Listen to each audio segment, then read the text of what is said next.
आ गया दोस्तों आप लोग के बीच ट्रेंडिंग स्टार खेसारी लाल का बड़ा धमाका। दोस्तों मैं बता दूं कि खेसारी लाल का 2025 का नया होली गीत आप लोग के बीच लॉन्च होने वाला है। तो चलिए बात करते हैं कि कैसा ये गाना होने वाला है और किस चैनल से और कब आप लोग के बीच लॉन्च किया जाएगा। तो आपका स्वागत है हमारे चैनल में। अगर नए हैं तो हमारे चैनल को सब्सक्राइब जरूर कीजिएगा ताकि कोई भी भोजपुरी खबर आपसे छूटे ना, और लास्ट तक देखना ना भूलिएगा।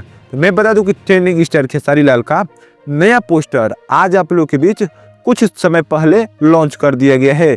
बहुत शानदार होली गीत आप लोग के बीच आने वाला है 2025 का। तो मैं बता दूं कि इसको लॉन्च किया जाएगा अन्नपूर्णा फिल्म्स के यूट्यूब चैनल की ओर से। तो आप लोग देखना ना भूलिएगा।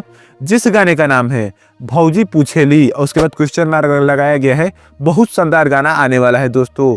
और मैं बता दूं कि इसको स्वर दिया है ट्रेंडिंग स्टार खेसारी लाल यादव और खुशी कक्कर ने दोस्तों, और इसको लिरिक्स दिया है अखिलेश कश्यप ने। आप लोग जान रहे हैं कि खेसारी लाल के बहुत सारे गाने को अखिलेश कश्यप ही लिखते हैं।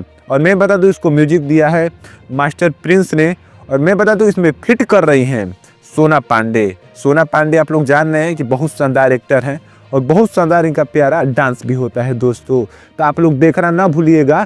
कल आप लोग के बीच लॉन्च होने वाला है ट्रेंडिंग स्टार खेसारी लाल का इस गाने का फुल वीडियो। तो आप लोग जाकर अन्नपूर्णा फिल्म्स के यूट्यूब चैनल की ओर से देखना ना भूलिएगा। तो कल सुबह आप लोग के बीच लॉन्च किया जाएगा। हो सकता है कि आज शाम तक इसका टीजर आप लोग के बीच लॉन्च किया जाए। देखिए कब आता है टीजर, लेकिन कल आप लोग के बीच इसका फुल वीडियो लॉन्च किया जाएगा। यही छोटी सी एक खबर थी, कैसी लगी जरूर बताइएगा। धन्यवाद आपका। देख